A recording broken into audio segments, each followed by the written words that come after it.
जय महाराष्ट्र मित्रांनो, latest government job update तुमच्यासाठी घेऊन आलो. तुम्ही ते वाचू शकतात. Ministry of education government of India यांच्या अंतर्गत भरती निघाली आहे आणि महाराष्ट्रामध्ये अनेक ठिकाणी सेंटर सुद्धा आहे. जसं की तुम्ही वाचू शकतात, मुंबई, पुणे, नागपूर, रत्नागिरी, नाशिक, अमरावती या ठिकाणी असणार आहे. जबरदस्त भरती आहे. नॉन टीचिंग स्टाफसाठी ही भरती निघाली आहे. 1300 पेक्षा जास्त जागा असणार आहे. मग यासाठी कोण कोण अप्लाय करू शकताय, कुठल्या कुठल्या पोस्ट आहे, डिटेलमध्ये समजून सांगतोय. व्हिडिओ पूर्ण बघा. चॅनलवर नवीन आला असाल, आयकॉनिक मराठी चॅनल सबस्क्राइब केलं नसेल तर करून ठेवा. चला तर बघूया डिटेलमध्ये.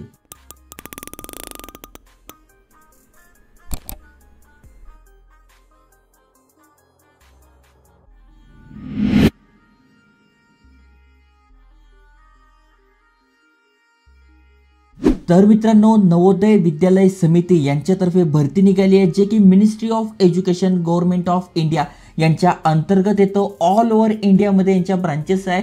तर आपल्या महाराष्ट्रामध्ये पण आहे. त्यामुळे तुम्ही जर इथे फॉर्म भरताय तर महाराष्ट्रामध्ये सुद्धा जॉब मिळू शकतोय. इथे बघा, पीडीएफची डिटेल्स तुम्हाला मिळून जाईल, ज्याची लिंक मी डिस्क्रिप्शनमध्ये टाकून देईल. पण त्याआधी खूप साऱ्या पोस्ट आहे. त्यासाठी काय एलिजिबिलिटी क्रायटेरिया आहे, वयाची अट काय ते समजून घ्यायचं आहे आणि इथून आपण अप्लाय करू शकणार आहोत नॉन टीचिंग स्टाफसाठी. ओके, आता बघा, ही पीडीएफ आहे, डिटेलमध्ये समजून सांगतो.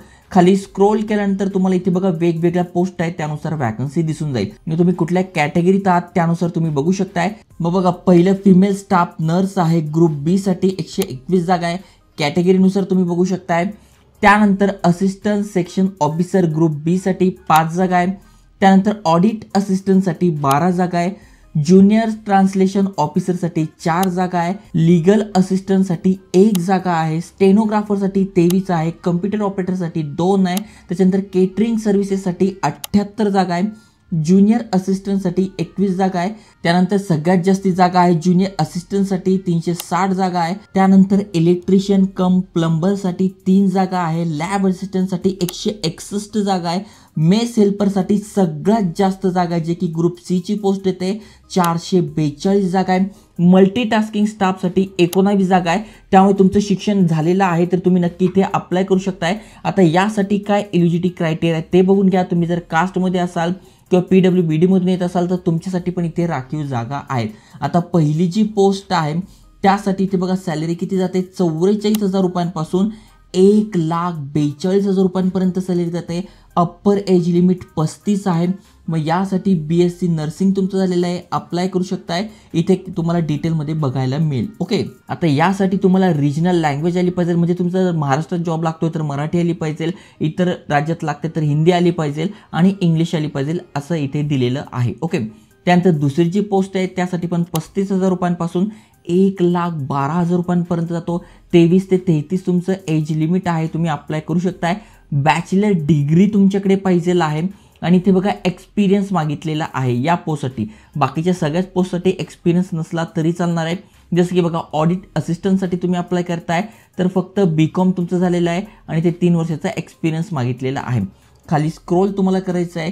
त्यानंतर इथे बघू शकता ज्युनियर ट्रान्सलेशन ऑफिसर यासाठी लेवल 6चं पेमेंट तुम्हाला मिळतं, म्हणजे 1,12,000 रुपयांपर्यंत तुमची सॅलरी जाते. मग तुमची मास्टर डिग्री झाली आहे, तुम्ही ते बघू शकतात एज्युकेशन क्वालिफिकेशन. त्यामुळे म्हणालो सगळ्यांसाठी संधी आहे, कारण की पोस्ट वेगवेगळ्या आहे. नॉन टीचिंग स्टाफसाठी आहे, त्यामुळे अनेक जणांसाठी ही फायदेशीर असणार आहे. ओके, जसं की लीगल असिस्टंटसाठी अप्लाय करताय तर इथे पण तुम्हाला लेवल 6चं पेमेंट मिळतं. डिग्री झाली आहे तुमची लॉमध्ये तर तुम्ही इथे अप्लाय करू शकताय. त्यानंतर स्टेनोग्राफरसाठी अप्लाय करायचं आहे तर इथे बघा 81,000 रुपयांपर्यंत सॅलरी जाते. 18 ते 27 तुमचं वय पाहिजे. 12वी पास तुम्ही आहात आणि तुमची स्किल टेस्ट होणार आहे, म्हणजे स्टेनोग्राफरचं तुमच्याकडे इथे नॉलेज पाहिजे. ओके, त्यानंतर कम्प्युटर ऑपरेटरसाठी अप्लाय करताय तर 18 ते 30 तुमचं वय पाहिजे. BCA झालं आहे, BSc झालं आहे किंवा BE BTech झालेलं आहे तरी तुम्ही इथे अप्लाय करू शकताय. त्यानंतर केटरिंग सुपरवायझर यासाठी पण चांगल्या वॅकन्सी आहे, 35 पर्यंत तुम्ही अप्लाय करू शकताय. मग यासाठी बॅचलर डिग्री झाली आहे हॉटेल मॅनेजमेंटमध्ये, तुम्ही इथे अप्लाय करू शकताय. त्यानंतर जास्त जागा या पोस्टसाठी आहे, इथे पण तुम्ही अप्लाय करू शकताय. 63,000 रुपयांपर्यंत सॅलरी जाते. लेवल 2चं इथे पेमेंट मिळतं. 18 ते 27 तुमचं वय आहे, तुम्ही इथे अप्लाय करू शकताय. मग यासाठी सिनियर सेकंडरी सर्टिफिकेट म्हणजे 12वी तुमचं झालेलं आहे तर तुम्ही ते अप्लाय करू शकताय. प्लस इथे इंग्लिश टायपिंग मागितली आहे 25 वर्ड पर मिनिट. ओके, इथे बघा तुमचं 12वी झालेलं आहे plus English typing 30 words per minute आणि 25 वर्ड पर मिनिट हिंदी तुमचं झालेलं आहे, तुम्ही ते अप्लाय करू शकणार आहात. किंवा ऑर दिलंय 12वी तुमचं झालेलं आहे CBSE स्टेट बोर्ड मधून, तरी तुम्ही ते अप्लाय करू शकताय. ओके, त्यानंतर खाली स्क्रोल केल्यानंतर पण तुम्हाला इथे दिसून जाईल प्रत्येक पोस्टसाठी यांनी दिलेलं आहे की काय शिक्षण पाहिजे. आता ज्यांचं 10वी झालं ते इलेक्ट्रिशियन आणि प्लंबर यासाठी अप्लाय करू शकताय. जस्ट तुम्हाला खाली स्क्रोल करत जायचे. आता मेस हेल्पर यासाठी पण सगळ्यात जास्त जागा आहे. 10वी पास तुम्ही आहात आणि 5 वर्षाचा एक्सपिरियन्स मागितलेला आहे तर तुम्ही ते अप्लाय करू शकणार आहात. आणि इथे बघा एजमध्ये रिलॅक्सेशन सुद्धा दिले, म्हणजे इथे जे एज दिलेलं आहे 18 ते 30, त्या व्यतिरिक्त तुम्ही कॅटेगरीतनं येतात तर तुम्हाला इथे बघा 5 वर्षाची सूट आहे, OBC मधून येतात तर 3 वर्षाची सूट आहे. आणि मेस हेल्परसाठी बघा इथे पण एज रिलॅक्सेशन दिले, म्हणजे प्रत्येकासाठी इथे काही ना काही आहे. त्यामुळे म्हणालो चांगली भरती आहे, जागा भरपूर आहे, त्यामुळे तुम्ही अप्लाय केलं पाहिजे. आता सिलेक्शन कसं होणार आहे तर इथे बघा शॉर्ट लिस्टिंग होणार आहे basis in their performance. Okay, competitive exam होणार आहे, त्यानंतर इंटरव्ह्यू होईल आणि त्याच्या परफॉर्मन्सच्या बेसिसवर तुमचं इथे सिलेक्शन होणार आहे. एक्झाम सेंटर्स कुठले कुठले आहेत ते ऑलरेडी मी तुम्हाला सांगितलं आहे, जसं की मुंबई, पुणे, नागपूर, रत्नागिरी, नाशिक, अमरावती या ठिकाणी असणार आहे.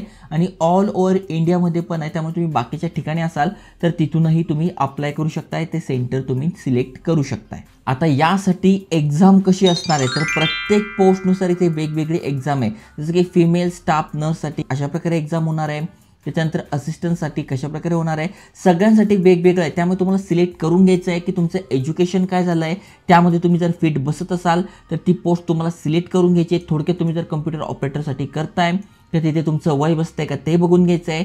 त्यानंतर बघा हे एक्झाम होणार आहे ते तुम्हाला बघून घ्यायचं आहे. तर चांगली भरती आहे, गव्हर्नमेंट जॉब आहे, परमनंट जॉब आहे, त्यामुळे जे एलिजिबल आहे त्यांनी नक्की अप्लाय करा. अप्लाय कसं करायचं तर बघा इथे डिटेलमध्ये दिलेलं आहे.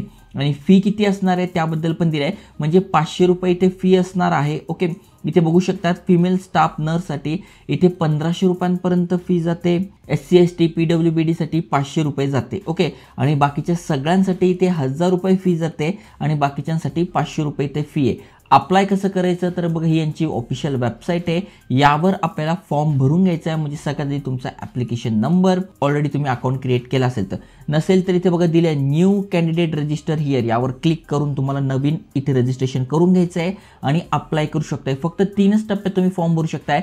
सगळ्यात आधी तुम्हाला रजिस्ट्रेशन करून घ्यायचं आहे इथून, त्यानंतर तुम्हाला तो फॉर्म आहे तो भरून घ्यायचा आहे आणि फी पेमेंट करायचं आहे. अशा प्रकारे तुम्ही नॉन टीचिंग स्टाफसाठी अप्लाय करू शकताय. अशा अनेक साऱ्या वॅकन्सीज आणतोय, त्यामुळे जे एलिजिबल आहे त्यांच्यापर्यंत शेअर करत चला.